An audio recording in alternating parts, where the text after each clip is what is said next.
খারাপ লাগার তো কোনো সুযোগ নাই। আর এটাকে শুধু ভালো লাগাতে আসলে সীমাবদ্ধ করাটা মুশকিল আসলে।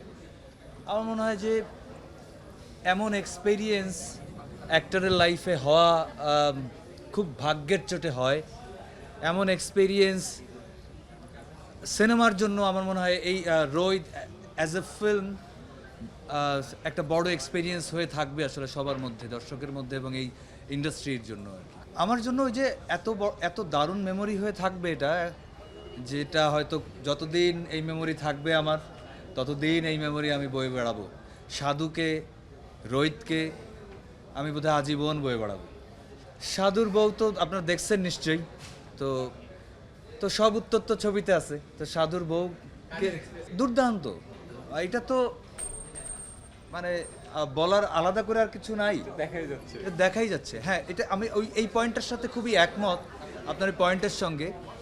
দেখেন আমি যে কাজটা করেছি সেটা বা আমি যেটা করি সাধারণত আমি করি, কিন্তু নাজিফা তুষি যেটা করেছেন সাধুর বউ হিসেবে সেইটা মানে ইম্পসিবল টু আমার কাছে মনে হয় আর অন্য কারো কাছে আর কি, আরো কারো দ্বারা এটা আমার মনে হয় সম্ভব ছিল না আর কি। আরে ঈদ লাগছে মনে, খুশির জোয়ার সবখানে, আরে ঈদ লাগছে মনে, বিকাশ পেমেন্ট সবখানে।